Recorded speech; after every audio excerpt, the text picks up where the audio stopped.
I never thought I'd watch a grown woman destroy 3 snowmen in a row just to prove she was in charge. The last time she tried, she floored her SUV straight into it and totaled her car. The snowman didn't even flinch. Yeah, this is the story of how my neighbor, the HOA president, went to war with me over a pile of snow and lost. When I moved to Maple Creek, I thought I'd finally found peace. After years of city noise, I just wanted quiet mornings, good coffee, and maybe some friendly neighbors. What I got instead was Nancy Young, head of the HOA, self-appointed queen of the cul-de-sac. She wore that maroon hoodie like a badge of office and carried a clipboard as if it were the Constitution. You couldn't put up a mailbox without her approval. So when my 7-year-old niece Emma came over for the weekend and begged me to build a snowman, I thought, what harm could it do? Just a man, his niece, and a bit of winter fun. We spent hours shaping it. She gave it a scarf, a carrot nose, coal eyes, the works. She even named it Charlie. When she left, she made me promise. "Don't let Charlie melt before I come back, Uncle Mark."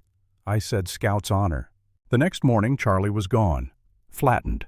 His carrot nose snapped in half, coal eyes scattered across the driveway, tire tracks slashed through the snow like claw marks. I stared at the mess, and before I could even breathe, I heard a car door slam. Across the street stood Nancy, arms folded, chin lifted, her SUV parked smugly behind her. "You should really know better, Mark," she said. "No unsanctioned displays in front yards. Snowmen fall under seasonal decor." I laughed, thinking she was joking. "It's snow," I said. "It's gonna melt." She didn't smile. Rules are rules. Then she got back into her SUV and drove off, leaving behind a spray of snow and that self-satisfied smirk in her rearview mirror. I stood there, half in disbelief, half in rage. Emma's laughter still echoed in my head, and now it felt like she'd crushed that too. I told myself not to overreact. Maybe it was just bad luck. Maybe some kids knocked it over. But curiosity got the better of me, so I checked my security footage. There it was, grainy but clear enough. Nancy's SUV creeping down the street at midnight, headlights off. A bump, a pause, reverse lights, then another hit. I froze. That wasn't an accident. That was a message. For the next few days, I tried to ignore her, pretend she didn't exist. But every time I looked out the window, I saw her patrolling the neighborhood like a prison warden, measuring lawns, scolding people about Christmas lights. Once, she even left me a note saying my garbage bins were too visible. And now she'd turned her attention to a snowman. It wasn't about snow anymore. It was about control. So I rebuilt it, taller this time, straighter, with Emma's red scarf proudly wrapped around its neck. Under the porch light, it looked perfect. For about 12 hours. The next morning, gone again. This time, my lawn was torn up too. I'd had enough. I called the HOA office, hoping to reach anyone, but guess who picked up? "This is Nancy, head of the HOA. How can I help you?" Her voice was pure ice. I took a deep breath. "You can help by staying off my property." "Excuse me. You hit my snowman last night. I have you on camera." There was a pause. Then the sound of laughter, soft, cruel, amused. "Mark, if you're suggesting I damaged snow, that's not an HOA matter. You drove onto my lawn. Then you'll want to contact your landscaper. Have a lovely day." Click. I just stood there staring at the phone. My hands shook. I wasn't even angry anymore. I felt cornered. She knew she could get away with it, and I was powerless to stop her. For the first time, I wondered if moving here was a mistake. Maybe I really didn't belong in this place full of perfect hedges and perfect smiles. Maybe I was the problem. That night, Greg, my neighbor from next door, came over while I was shoveling the driveway. "Rough morning?" he asked, nodding at the destroyed patch of snow. "You could say that," I muttered. "Nancy's SUV took out my snowman again." He winced. "Yeah. She fined the Thompsons last week for using blue lights. She's on a power trip." "What's her deal?" I asked. He shrugged. "Control. Some people collect stamps, she collects misery." We both laughed, but when he walked away, the laughter died quick. The truth was, he was right. She fed off control, and I'd just handed her another reason to feel powerful. That night I sat by the window staring out at the blank, icy yard. I felt stupid fighting with a woman over a snowman. Maybe I should just let it go. But then my phone buzzed, Emma calling from her mom's house. "Uncle Mark, did Charlie survive?" she asked, voice full of hope. I opened my mouth and lied. "He's still there, kiddo. He's fine." She giggled, told me to give him a hug for her, then hung up. And I just sat there staring at the phone, realizing I couldn't keep lying to her or myself. If Nancy wanted to play games, I'd play smarter. I wasn't going to scream or threaten or post about it online. No, I'd speak the only language she understood: results. So I got to work. My background in construction wasn't just for paychecks. It was my secret weapon. I sketched a plan on a receipt: steel mesh, rebar, cinder blocks. Then I headed to my garage and built it. A steel skeleton shaped like a snowman, welded tight, layered with chicken wire packed with ice and snow. It looked harmless, but it was tougher than concrete. When I finished, it stood under the porch light, glistening white and perfect. I smiled and whispered, "Let's see her try now." The next night I set up a camera pointing at the yard. Hours crawled by. Snow kept falling, soft, silent. Around 2 in the morning, headlights appeared. Nancy's black SUV rolled down the street, slow, deliberate. She stopped in front of my house. I held my breath. She just sat there staring at the snowman. After a long pause, she stepped out, poked it, frowned, then left. I almost laughed. Maybe she was starting to realize she'd picked the wrong guy. But the peace didn't last. 2 nights later, the sound of her engine woke me. I moved to the window. She was back. Her headlights cut through the snow like blades. She sat there again, glaring at that snowman like it had personally insulted her. Then she revved the engine. My stomach dropped. "Don't do it, Nancy," I whispered. She floored the gas. The crash was deafening.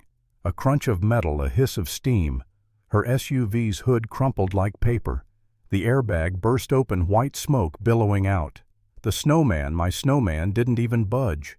It just stood there glowing under the streetlight while her car smoked in defeat. I couldn't move for a second. I hadn't expected it to work that well. When I finally stepped outside, she was already out of the car, clutching her wrist, eyes wide with shock. "What the hell did you do?" she yelled. I sipped my coffee, calm as ice. "Evening, Nancy. Car trouble." Her face twisted with fury. "You rigged it. You did this on purpose." I shrugged. "It's snow. You drove into snow." By then Greg and half the street had come outside, phones in hand. "What happened?" someone shouted. Greg pointed at the SUV. "Guess the snowman wins." Nancy spun on him. "He built a trap. That thing isn't just snow." Greg frowned. "So, you're admitting you drove onto his lawn?" Sirens wailed in the distance. 2 police officers arrived minutes later. One looked at the wreck, then at the snowman. "Ma'am, can you tell us what happened?" Nancy pointed furiously at me. "He built that thing to destroy my car." The officer walked over, tapped the snowman with his glove. "Seems pretty solid," he said. "Snow's frozen hard this time of year." "It's not snow," she shouted. "He's lying." The other cop turned to me. "You want to explain this?" I nodded. "She's been destroying my snowmen for weeks. I built one that could survive the night. Didn't expect her to test it with her car." The officer cracked a grin. "Cold weather engineering, huh?" Nancy was trembling with rage. "He's harassing me, filming me." I pointed at the camera by my window. Only after she hit the first one, and the second, and the third. The first officer crossed his arms. "Ma'am, were you on his property?" She hesitated. "Well, yes, but then you're the one at fault," he said flatly. The crowd of neighbors murmured some filming, some whispering. Greg just shook his head. "Karma's got a good aim tonight." The flashing red and blue lights made the snow glow like neon. Nancy looked around, desperate, realizing there was no way out. "You'll regret this," she hissed at me as the officers helped her back toward the patrol car. I met her glare, calm and steady. "No, Nancy. I think we're finally even." When they towed her SUV away, it looked like a crumpled soda can beside the untouched snowman. The crowd slowly dispersed, still whispering and chuckling. I stood there alone for a while, watching snowflakes settle on the steel-white surface. My hands were numb, but for the first time in weeks I felt warm inside. By morning the story had spread. I'd posted a short clip in the neighborhood group, no names, no captions, just the video of the SUV hitting the snowman and bouncing off like a bad punchline. The caption read, "Sometimes karma wears a scarf." By noon, everyone had seen it. The HOA held an emergency meeting without her. Word was they voted to suspend her as president. That evening I sat on my porch with a fresh cup of coffee staring at the quiet street. The snowman was still there, tall, proud, flawless. Across the road, Nancy's house was dark curtains drawn. No clipboard, no rules, just silence. A few days later, Emma came back for the weekend. When she saw the snowman, her eyes went wide. "You built another one," she said, running up to it. "He looks strong." I smiled. "Yeah, this one's special." She looked up at me. "Is he magic?" I paused, thinking about it. "Something like that," I said. She laughed, the kind of laugh that melts winter. And for a moment, everything felt right again. The air was cold, but the world was calm. Across the street, Nancy's house stayed quiet, empty windows staring back like defeated eyes. I know some people would say I went too far. Maybe they're right.